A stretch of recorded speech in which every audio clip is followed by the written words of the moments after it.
specification. It's so easy to feel like there's nothing special or significant about who you are or what you can bring to the world. In fact, it's become way too common for many of us to apologize for who we are or to feel bad about what we can't do. I'm sitting here in San Francisco, the city that has been my home since 2010. This is the last place I ever thought I would call home. And starting a thriving church in downtown San Francisco is the last thing I ever thought I'd do. It's a wonder this church even exists, and an even bigger miracle I got to play a part in bringing it into reality.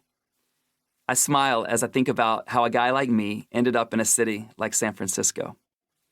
What has become the new normal for me, my family, and an entire faith community is far beyond what I ever could have imagined.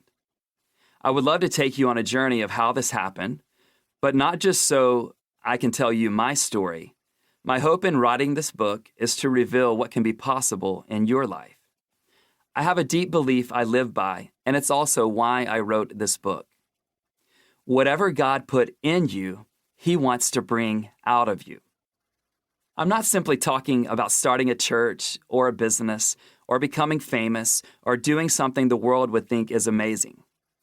What I'm referring to is you getting in on whatever God may have for you in this life. It could be losing weight or losing your short temper. It could be running a marathon or running an organization in your community. It could be enjoying a healthy marriage or enjoying a global adventure. It could be making a difference in your neighborhood or raising kids who will change the world. We all know what it's like to have dreams.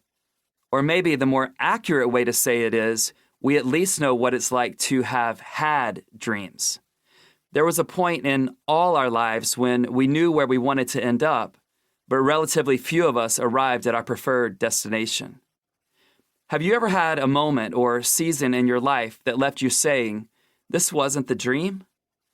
The dream was to have an amazing marriage. You weren't supposed to be divorced. The dream was that you would be an executive by now. You weren't planning on being stuck in your career.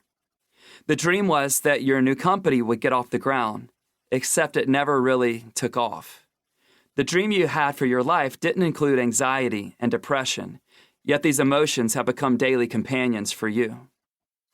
We don't have a desire problem. Most of us even started down the right path. But at some point, for a variety of reasons, we lost our way. Perhaps someone else or a group of people destroyed what could have been in our lives. Maybe we chose the wrong thing to pursue. The problem could have been that we surrounded ourselves with the wrong people, or we found ourselves paralyzed with fears we simply could not overcome. It could even be we were really clear on the ultimate goal, but we couldn't figure out the steps needed to get there. Maybe we underestimated the cost it would take for our dream to come true, or we got off to a great start, but we weren't able to sustain it over the long haul.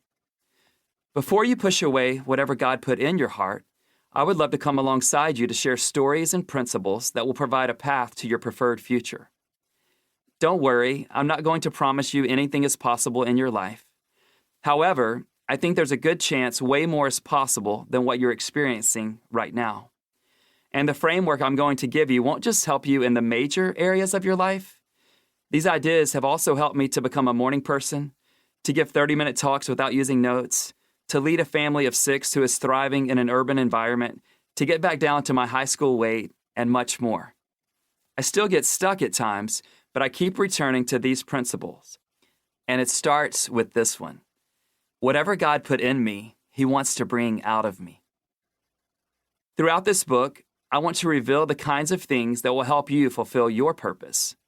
I also want to warn you about the kinds of things that will keep you from seeing your vision become reality. What if you could step into a life full of meaning and purpose? Can you picture yourself being deeply fulfilled while also making an impact on the lives of others? What if there's a clear path between where you are today and where you want to be one day? I not only think this is possible, I genuinely believe this is the life you were meant for. Section 1. What has God put within you? The only person you can take into any environment is the person you have become.